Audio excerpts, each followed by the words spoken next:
सतपुरुष को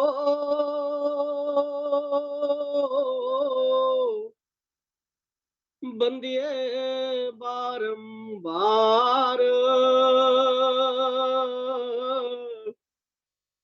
मंगत नजर न्याल तिन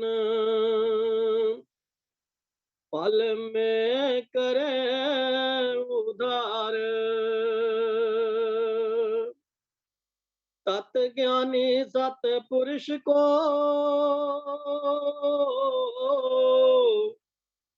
बंदिए बारंबार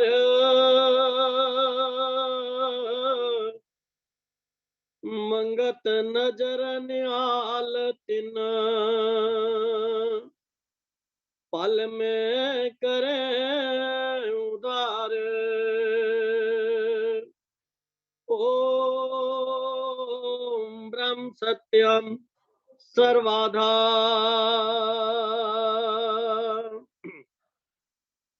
आदरणीय योग मातृशक्ति एवं प्रेमी जियो, आज सतगुरुदेव जी की अपार कृपा से आज का जो मुख्य विचार है, देवी देवताओं की वास्तविक पूजा कैसे की जाती है।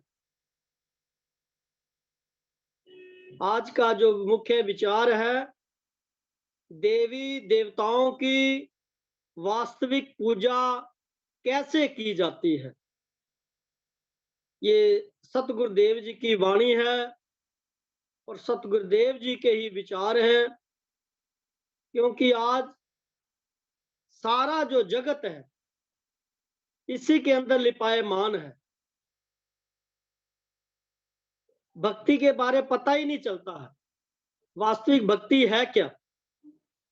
तो इसलिए सतपुरुष इस युग के अवतारी पुरुष महाराज महात्मा मंगत राम जी ने हमारी जो नब्ज है उसके ऊपर हाथ रख के देखा, ये सारा संसार जो है इसी तरफ भाग रहा है। तो इसलिए महाराज जी ने आज का जो विचार हमारे सामने यही रख रहे हैं कि देवी देवताओं की वास्तविक पूजा कैसे की जाती है। तो पहले महाराज जी की वाणी क्या कह रही है, पहले वो श्रवण करें, फिर महाराज जी के विचार आपके सामने रखे जाएंगे। देवी देव की साधना और गुरु पीर आधार, मंगत सबका अर्थ ये सत करनी है विचार। देवी देव की साधना और गुरु पीर आधार, मंगत सबका अर्थ ये सत करनी है विचार। गुरु पीर का सत आधार, जो चित आवे सत विचार। देवी देव की साधन सेव,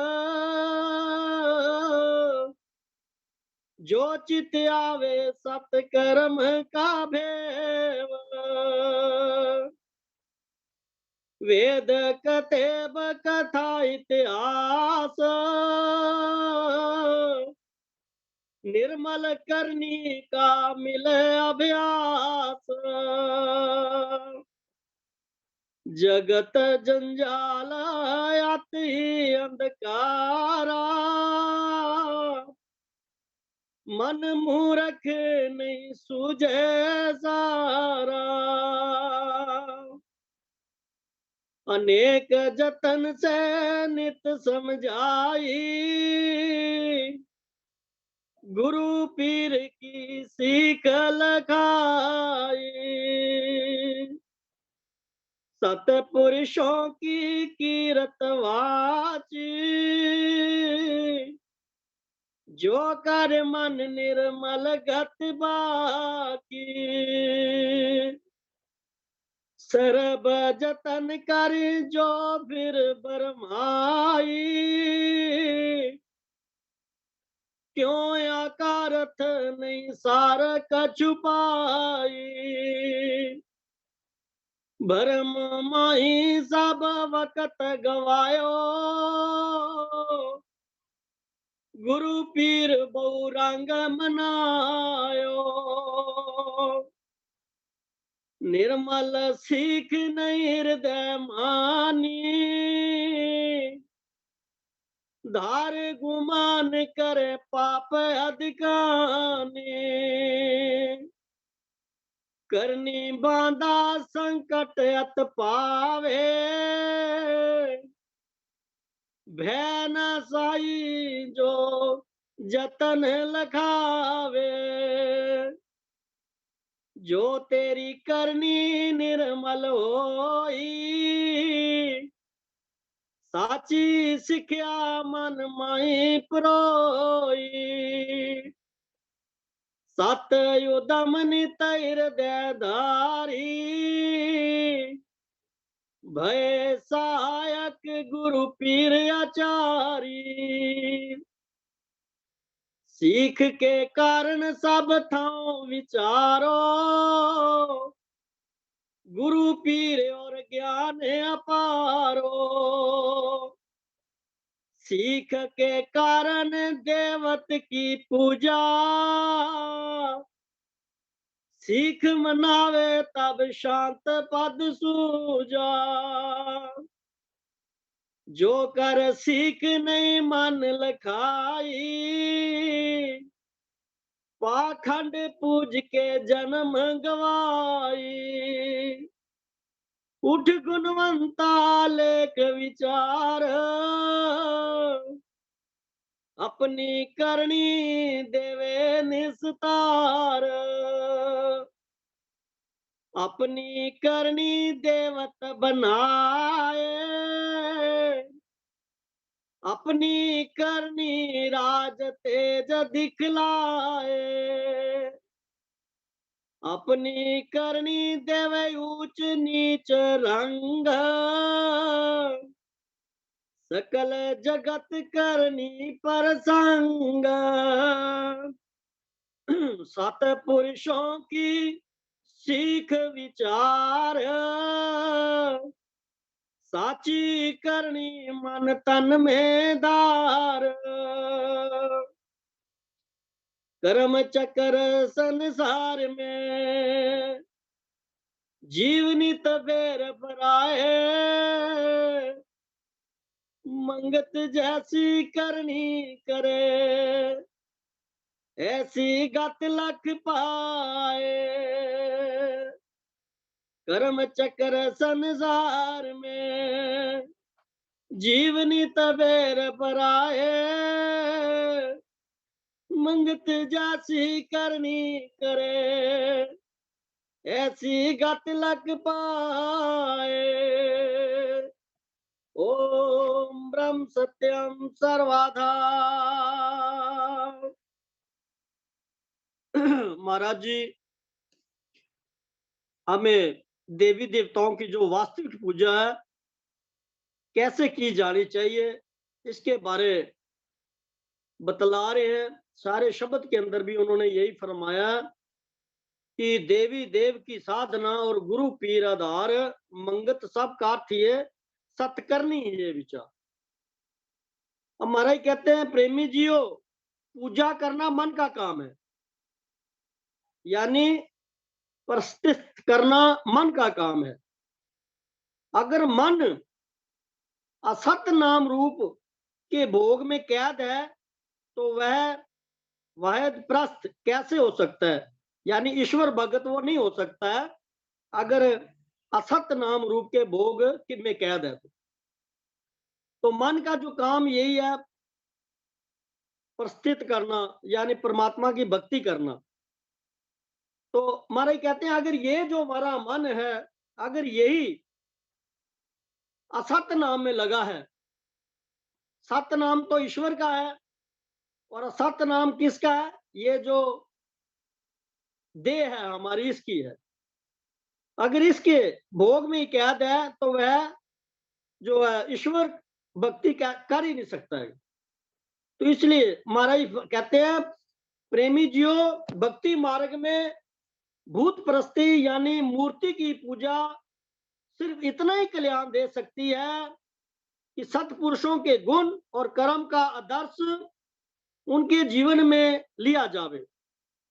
अब जो असली भक्ति महाराज जी कह रहे हैं, देवी देवताओं की जो असली भक्ति वो है जिसमें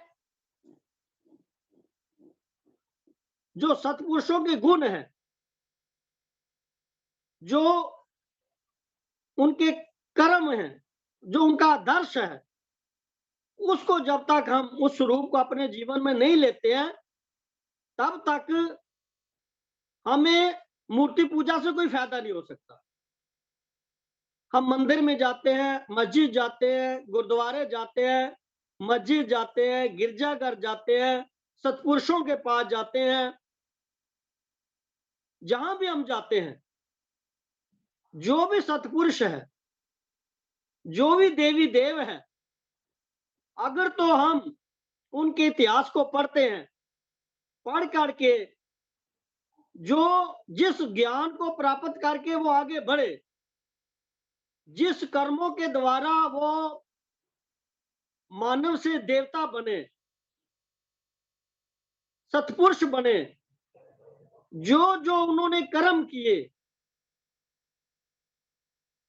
उनको जो जो गुणों को उन्होंने धारण किया, धारण करके इस मानवता से ऊपर उठे, उन गुणों को जब तक हम धारण नहीं करते हैं, जब उन आदर्शों को अपने जीवन के अंदर धारण नहीं करते हैं, जब तक हम उन कर्मों को अपने जीवन के अंदर धारण नहीं करते हैं, तो महाराज जी कहते हैं कि वो देवी देवताओं की जो पूजा है, सत्पुरुषों की जो पूजा है, महापुरुषों की जो पूजा है, वो अकार्थ ही है, उससे कोई फायदा होने वाला नहीं है। उससे ये जीव जो है अंधकार के अंदर और भी फंसता चला जाता है। आज पूजा का क्या स्वरूप बना हुआ है? सुबह मैंने मंदिर जाना, मस्जिद जाना, गुरुद्वारे जाना, मस्जिद जाना, आश्रम जाना, वहां पर क्या करना? मत्था टेकना। हम सोचते हैं मत्था टेकने से मेरा कल्याण हो गया, वाणी पढ़ने से मेरा कल्याण हो गया, वाणी सुनने से मेरा कल्याण हो गया, रामायण जी का पाठ करने से मेरा कल्याण हो गया, गीता जी का अध्ययन करने से मेरा कल्याण हो गया, महापुरुषों की जो अमर वाणी है, ग्रंथ श्री समता प्रकाश का एक शब्द पढ़ने से मेरा कल्याण हो गया, धूप बत्ती करने से मेरा कल्याण हो गया, हार फूल माला चढ़ाने से सोचता हूं यही असली भक्ति है। यानी इस जीव ने अंधकार की तरफ बढ़ता चला जा रहा है। तो क्योंकि महाराज जी जब बैठे होते तो संगत के प्रेमी बैठे होते थे, तो कई बार प्रेमियों ने महाराज जी की टांगों को दबाना शुरू किया। जब प्रेमी जब टांगे दबा रहे थे तो महाराज जी क्या कहते हैं, प्रेमियों इन लकड़ां नूं क्यों दबाते हो, इहदे नाल तुहाडा कल्याण नहीं है। जो ये कह रहे हैं उसको अपने जीवन में धारण करोगे तब तुम्हारा कल्याण होगा। ये आदर्श महापुरुष हमें समझाते हैं, हमें दिखाते हैं वास्तविक। तो हम जो आज कर रहे हैं, जिस मार्ग पर हम लगे हुए हैं, महाराज जी कहते हैं वो देवी देवताओं या सिद्ध पुरुषों की पूजा नहीं है, महापुरुषों की पूजा नहीं है। पूजा ये है कि जो उनका ज्ञान है, जो उनके गुण है, जो उनका आदर्श है, उसको अपने जीवन के अंदर धारण करना। आज मैं मंदिर जाता हूं, वहां भगवान राम जी की मूर्ति लगी हुई है, मैं जाता हूं, धूप बत्ती करता हूं, आरतियां करता हूं और घर आ जाता हूं। आकर मैं अपने माता पिता का अनादर करता हूं, अपने बुजुर्गों का अनादर करता हूं, उनके साथ व्यवहार गलत करता हूं, तो वो जो पूजा मैं कर रहा हूं वो मुझे अंधेरे में धकेलने वाली है, मेरा महाविनाश करने वाली है। अगर मैं राम जी की भक्ति करता हूं तो जो राम जी के आदर्श थे, अपने बुजुर्गों की आदर करना, अपने बुजुर्गों की सेवा करना, अपने छोटे बड़ों का आदर करना और दिन भर समाज की सेवा करना, जन कल्याण की सेवा करना और रात्रि भर ईश्वर में लीन रहना, उसी का सिमरन करना, जो ऐसे उनके गुण थे वो तो मैंने धारण नहीं किए, और मैं जाकर खाली धूप बत्ती कर रहा हूँ, आरतियां गा रहा हूँ, इससे मेरा कल्याण नहीं हो सकता। ये सही मूर्ति पूजा नहीं है। अगर सही वहां का फायदा लेना है, महाराज ने कभी नहीं कहा कि मंदिर मत जाओ। महाराज जी कहते हैं मंदिर जाने का तभी तुम्हें फायदा है कि जिस महापुरुष की तस्वीर के सामने तुम खड़े हो, जिस ग्रंथ को तुम पढ़ रहे हो, वो जो कह रहे हैं, जो उनमें गुण है, जो उनमें आदर्श है, जो उनमें ज्ञान है, उसको अपने जीवन में धारण करना, वैसे उससे जैसे हमें बनना, तब तो इसका फायदा है। अंततः हम अंधाधुंध अपना समय व्यतीत कर रहे हैं, और अगर समय ये व्यतीत हो गया ऐसे ही अंधेरे में, तो फिर आगे अंधेरा ही अंधेरा है, फिर चानना कभी हमें प्राप्त नहीं होता। चानने का मालूम मतलब ये है कि ये मानव जीवन दोबारा नहीं मिलने वाला। फिर हम आवागमन के चक्कर में फंस जाएंगे। इसलिए महाराज जी क्या कहते हैं, प्रेमी जियो, आदर्श के बगैर जो पूजा की वह सख्त जहालत है। आदर्श के बगैर जो मूर्ति पूजा है वह सख्त जहालत है, यानी आगे ही जीव जड़ प्रकृति की कैद में है। बाकी उस उपासना भी अगर जड़ स्वरूप की करनी शुरू की तो सब पुरुषार्थ दुखदाई हो गया, यानी अंधकार दर अंधकार बढ़ता गया। जैसे महाराज जी एक मंदिर के बाहर बैठे हुए थे, शाम का समय था, दो यात्री आ गए, भगत जी को बुलाया गया, जो वहां के पुजारी थे। पुजारी जी को वहां उन्होंने बोला, भाई महाराज आगे हमने जिस गांव में जाना है रास्ते में अंधेरा हो जाएगा, हमें यहाँ कुछ ठहरने के लिए कुछ स्थान दे दीजिए मंदिर में। तो आगे से पुजारी ने उनको वहां से भगा दिया। ये भगवान का मंदिर है, यहाँ कोई ठहरने वाली जगह नहीं है। तो महाराज जी इस चीज को देख रहे थे। जब वो आगे चले गए तो पुजारी जी को महाराज जी ने बुलाया। पुजारी जी महाराज जी के पास आए तो महाराज जी ने पूछा, प्रेमी तुम जड़ की पूजा करते हो या चेतन की पूजा करते हो? तो पुजारी कहने लगा, मैं तो चेतन की पूजा करता हूं। तो महाराज जी ने कहा, भाई तू चेतन की पूजा नहीं कर रहा। चेतन स्वरूप जो परमात्मा तेरे घर के अंदर आया, इस मंदिर में आया, तेरे से ठहरने के लिए कह रहा था, उसको तूने भुगा दिया। तू तो पूजा किसकी कर रहा है? इस मूर्त की कर रहा है, जो अनजान है, जिसके अंदर जान ही नहीं है। तो जिसमें जान है, जो असली जो देव था, उसको तो तूने आगे भगा दिया, तो वो बड़ा शर्मिंदा हुआ। तो आज वही बात हम कर रहे हैं। जब कहीं मंदिर में जाते हैं तो बाहर बेचारे भूखे प्यासे बाहर बैठे होते हैं बच्चे, मगर हम जो हमारे हाथ में होता है खाने पीने का सामान, उनको देने की बजाय हम मंदिर में जाकर पुजारी के आगे रखते हैं, जिसको किसी चीज की कमी नहीं है। उनको किसी चीज की कमी नहीं है, मगर हम जो साक्षात परमात्मा जो बाहर बैठा हुआ है, भूखा है, प्यासा है, उसको हम छोड़ देते हैं। वो अंदर क्यों जाके देते हैं? वो हमारी वाह वाह करेगा, हमारा नाम बोलेगा, हमारा जो है वो आदर करेगा, इज्जत करेगा, इसलिए हम जाकर उसको देते हैं। तो प्रभु प्रेमियों, इसलिए महाराज जी कह रहे हैं, जड़ स्वरूप कर शुरू की, अब पुरुषार्थ दुखदाई हो गया, यानी अंधकार दर अंधकार बढ़ता गया। ऐसे ही हमारा अंधकार बढ़ता गया और हम आगे अंधकार के अंदर ही चलते रहे। इसलिए महाराज जी क्या कहते हैं, प्रभु प्रेमियों, सतपुरुषों के स्वरूप को देखकर उनका दर्श धारण करना लाजमी है। महाराज जी क्या समझा रहे हैं, सतपुरुषों के स्वरूप को देखकर उनका दर्श धारण करना लाजमी है। जहां भी हम जा रहे हैं, जिस भी देवी देवता को पूज रहे हैं, जो उनके आदर्श हैं, उनको अपने जीवन के अंदर धारण करना लाजमी है। तब वो सही पूजा है।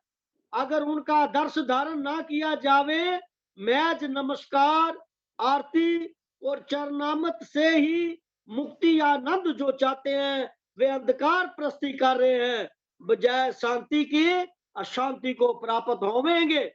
उनको शांति जो है कभी प्राप्त नहीं हो सकती। इस प्रकार से महाराज जी फरमाते हैं, प्रभु प्रेमियों, मूर्ति पूजा का वह ही सुखदाई है। मूर्ति पूजा वह ही सुखदाई है जिससे उस मूर्ति का दर्श धारण करके उन जैसा पुरुषार्थ करें। इनके बगैर जो कामना रखकर बहु रंग की पूजा करता है, वह बंधन दर बंधन को प्राप्त होता है, यानी कभी भी सच्ची खुशी को प्राप्त नहीं हो सकता। महाराज जी क्या कह रहे हैं? महाराज कह रहे हैं मूर्ति पूजा तो वही सुखदाई है जिससे हम उस मूर्ति के आदर्श है जो उनको धारण करके पुरुषार्थ करें, वैसे बनने की कोशिश करें। अगर हम मंदिर या मस्जिद या किसी महापुरुष के पास जाते हैं, कहते कामना रख करके जाते हैं, अनेकों प्रकार की कामनाएं रख करके जाते हैं, तो महाराज जी कहते हैं वो हमें बंधन दर बंधन डालने वाली है। उसको कभी भी सच्ची खुशी प्राप्त नहीं हो सकती है। इसलिए महाराज जी कहते हैं उनके दर्श उनके जीवन में धारण करो। अगर किसी महापुरुष के पास जाते हो, किसी गुरु पीर के पास जाते हो, किसी मंदिर गुरुद्वारे में जाते हो, तो महापुरुषों की जो आदर्श है उनको धारण करो। वहां कामना रख के कभी मत जाओ। जो तुम कामनाएं करते हो वो तो तुम्हें वैसे ही मिलेंगी, चाहे भगवान की भक्ति करो या ना करो। क्यों? जो प्रारब्ध तुम्हारा है, जो तुमने कमाया हुआ है, वो तुम्हें मिलना ही मिलना है। ये शरीर भी मिल गया है, पत्नी मिल गई है, बच्चे मिल गए हैं, धन दौलत मिला है, सब कुछ तुम्हें मिल रहा है। तो ये सब कुछ तुम्हें मिलना ही मिलना है। तुम मांगो या ना मांगो, तब भी तुम्हें वो मिलना ही मिलना है। तो इसलिए महापुरुष कह रहे हैं कि हम कभी भी किसी भी सत्पुरुष के पास जाते हैं तो हमें परमात्मा का नाम मांगना है, परमात्मा की भक्ति मांगनी है। ये संसार के पदार्थ नहीं मांगने हैं, अनेकों प्रकार की कामनाएं लेकर नहीं जाना है, क्योंकि यही तुझे बंधन दर बंधन डालने वाली है, यही तुझे आवागमन के चक्कर में डालने वाली है। इसलिए महापुरुष कहते हैं अपना पुरुषार्थ ही सब कामना पूर्ण करता है। अपना पुरुषार्थ ही सब कामना पूर्ण करता है। इस वास्ते सत्पुरुषों के वचनों के अनुकूल पुरुषार्थ धारण करके इस संसार की बाजी को जीत लेना चाहिए। जो महापुरुष बता रहे हैं, जो महापुरुष हमें ज्ञान दे रहे हैं, जो महापुरुष हमें रास्ता बता रहे हैं, सही लगन के साथ पुरुषार्थ करके महाराज जी कहते हैं इस भव सागर को तुम जीत सकते हो, इस भव सागर को पार कर सकते हो। इसलिए प्रभु प्रेमियों, जो सत्पुरुषों का दर्श धारण नहीं करता और उनकी महज देह की पूजा करता है, वह पुरुषार्थहीन होकर मार्ग धर्म से पतित हो जाता है और अंत को घोर नरक में निवास करता है। तो महाराज जी कहते हैं कि हम जिस भी महापुरुष के पास जाते हैं, अगर उनके वचनों को अपने जीवन में धारण नहीं करते हैं, जो हमें ज्ञान दे रहे हैं उस ज्ञान को अपना ज्ञान नहीं बनाते हैं, महज उनकी फोटो लगा लेना। महाराज जी ने क्यों फोटो लगाना मना किया है? पहले ये महाराज जी कहा करते जे हिंदू कौम जो है मूर्ति पूजा कौम है, मुर्दा पूज कौम है, बाद में मरने के पास मड़िया पूजते हैं। तो इसलिए अंधेरे से हमें निकाल रहे हैं कि जो उनके महज देह की पूजा करते हैं वो जो है अंत को नरक में जाते हैं, उनका कभी भला नहीं होता है। इसलिए हम किसी भी महापुरुष को मानते हैं, किसी भी देवी देवता को मानते हैं, उनके आदर्शों को अपने जीवन के अंदर धारण करें, तब बात बनेगी, तब मानवता हमारे अंदर आएगी, तभी हम अपना कल्याण कर पाएंगे। इसलिए हमारे कहते हैं प्रेमी जियो, बड़ी से बड़ी कोशिश से बड़ी कोशिश से सत्पुरुषों का ज्ञान स्वरूप अनुभव करना चाहिए। सत्पुरुषों का ज्ञान स्वरूप अनुभव करना चाहिए, जिससे अपने अंतर में वह ज्ञान स्वरूप प्रकट होकर जीव को अखंड शांति देवे। यह मानव जीवन हमें किस लिए मिला? अखंड शांति को प्राप्त करने के लिए। अखंड शांति से हम विछड़े हुए हैं। अगर उसको हमने प्राप्त करना है तो जिस भी सत्पुरुष को मानते हैं कोई बात नहीं है। सच्चा जो अगर सत्पुरुष है उसका जो ज्ञान स्वरूप है उसको अनुभव करना है हमें, जिससे अपने अंतर में वह ज्ञान प्रकट होकर के जीव को अखंड शांति प्राप्त देवे।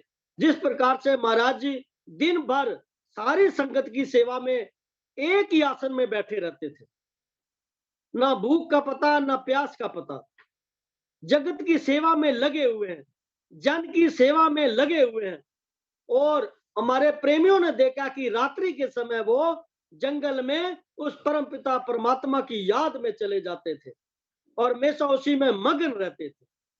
तो हमें भी इस प्रकार से जो है इन चीजों का ध्यान देना है कि दिन भर परमात्मा ने हमारी ड्यूटी लगाई हुई है, हम गृहस्थी है, हम अपने परिवार की, जगत की, जीवों की तन मन से सेवा करें। और जब रात्रि को ये जगत सो जाए उस वक्त हम अपना प्रोग्राम बनाएं, ईश्वर के साथ जो है बैठने का, ईश्वर के साथ मिलने का, अपने साथ बैठने का जो प्रोग्राम बनाए।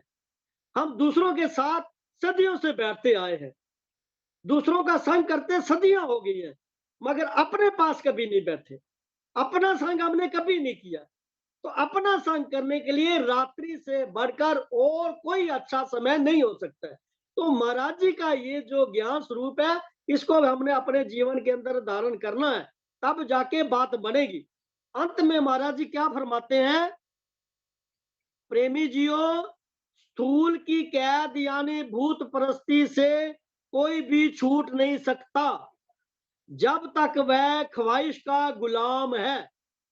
इसलिए इस झूठ अंधकार से छूटने के वास्ते केवल ज्ञान मार्ग है, यानी निराकार शब्द स्वरूप का विश्वासी और अभ्यासी होना।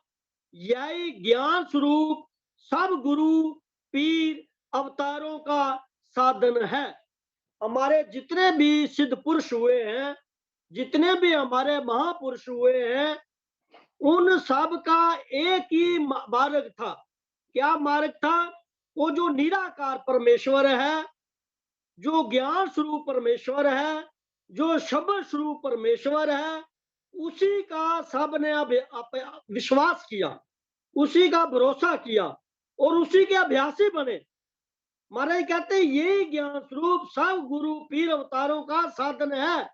इसको धारण करके वह अखंड शांति को प्राप्त हुए हैं। इस धारणा को हमें धारण करना है, क्योंकि महाराज जी ने हमें जो सिद्ध मंत्र दिया है ईश्वर का, ओम ब्रह्म सत्यम निरंकार जन्मा अद्वैत पुरखा सर्वव्यापक कल्याण मूर्त परमेश्वराय नमस्तुम, ये महाराज जी ने हमें सारे जगत कल्याण के लिए महामंत्र दिया। इस महामंत्र के अंदर वो परमेश्वर निराकार है, शब्द स्वरूप है, ज्ञान स्वरूप है, सारे संसार का मालिक एक ही है, अद्वैत, सारी सृष्टि का जो मालिक एक है। महाराज कहते हैं उसी का विश्वासी होना है तुम्हें, उसी का अभ्यासी होना है तुम्हें, उसी का अभ्यास करना है, उसी के नाम का सिमरन करना है, तब जाकर के तुम्हें वो अखंड शांति प्राप्त हो सकती है। अपना इस वास्ते उन बुजुर्गों के आदर्श अनुकूल अपना जीवन बनाकर इस माया की कैद से मुक्त होना चाहिए। महाराज कहते हैं हमारे जितने भी बुजुर्ग हैं, देवी देवता पीर पैगंबर वली अवतार, जो हमारे पुराने बुजुर्ग हो चुके हैं, जो ईश्वर को प्राप्त हो चुके हैं, उनका जो बुजुर्गों का जो आदर्श था उसके अनुकूल हम अपना जीवन बनाएं, उनके अनुकूल हमें जीवन बनाना है। एक परमात्मा का सिमरन करना है, एक जगत की सेवा करनी है। तो ये दो जो असूल है इनको अपने जीवन में हमें धारण करना ही पड़ेगा, क्योंकि हमारे जितने भी महाराज महात्मा मंगत राम जी को देख लो, जो इस युग के अवतारी पुरुष थे, सारा जीवन सेवा में लगा दिया। सिमरन में लगा दिया। अगर ये दो चीजें अगर हम अपने जीवन में ले लेते हैं, ज्यादा ज्ञान ध्यान की बात नहीं है। महाराज ने जगत की सेवा की है। जगत की सेवा कैसे की है? सबके अंदर अपने नारायण को देखा है, अपने उस प्रभु को देखकर सबकी उन्होंने सेवा की है, निस्वार्थ भाव से की है। हम भी निस्वार्थ भाव से जब इस जगत की सेवा करेंगे और एक परमेश्वर का सिमरन करेंगे, तो महाराज जी कहते हैं अब तुम इस माया की कैसे छूट सकते हो, जिस माया के अंदर हम सदियों से फंसे हुए हैं। इस आवागमन के चक्कर में हम फंसे हुए हैं, इससे निकल ही नहीं पा रहे हैं। तो इसलिए महाराज जी कहते हैं यह पूजा असली है। असली पूजा यही है। अगर बाकी की जो हम पूजाएं कर रहे हैं वो सब नकली है, उससे कोई फायदा होने वाला नहीं है, वो हमें बंधन बंधन डालने वाली है। इसलिए हम असली पूजा करें, हम अंधेरे में ना रहें, अज्ञानता में ना जाएं, क्योंकि ज्ञान रूप सतपुरुष आए हमें और ज्ञान देकर हमें जगाया। उन्होंने जगा रहे हैं बारंबार। हमें जागना है, सोना नहीं है, अंधकार में नहीं जाना है, हमें चांदने की तरफ जाना है। हमारे कहते हैं यही असली पूजा है। बाकी पखंड अंधकार प्रस्ती है, बाकी सब अंधकार ही अंधकार है। अंधविश्वास जो हम फंसे हुए अंधविश्वास के अंदर, वहां अंधकार ही अंधकार है। और शुद्ध चित्त से विचार करना चाहिए। महाराज जी कहते हैं ये जो हमारा जो मन है, ये हमारा चित्त है, ये हमारा शुद्ध कब होगा? जब हम निर्माण भाव से, निष्काम भाव से इस जगत की सेवा करें। सेवा अपने घर से शुरू करनी है, अपने माता पिता बंधु सखा जो भी हमारे संपर्क में निष्काम भाव से उनकी हम सेवा करें। और फिर अपना जहां रहते हैं उस समाज की सेवा करें। जितना भी हमारे से तन से हो सकती है, मन से हो सकती है, धन से हो सकती है। और रात्रि भर हम उस परम पिता परमात्मा की याद में बैठे, उसकी याद करें, उसका सिमरन करें, उसका भजन करें, जिस काम के लिए हमें ये देह मिली है, ये मानव जीवन मिला है। तो इसलिए सतगुरुदेव जी ने आज हमें जो ज्ञान दिया है, सतगुरुदेव हमारे पर कृपा करें, हम अंधकार प्रस्ती को छोड़कर प्रकाश की ओर आए। महाराज जी के वचन जो है उनको अपने जीवन के अंदर धारण करें, तभी हमारा कल्याण होगा। प्रभु प्रेमियों, ऐसे काम होने वाला नहीं है। इसलिए सदगुरुदेव हमें सतबुद्धि बख्शे, अपना आशीर्वाद दें, ताकि हम उनके वचनों पर चलकर अपना कल्याण कर सकें। ओम ब्रह्म सत्यम सर्वाधा।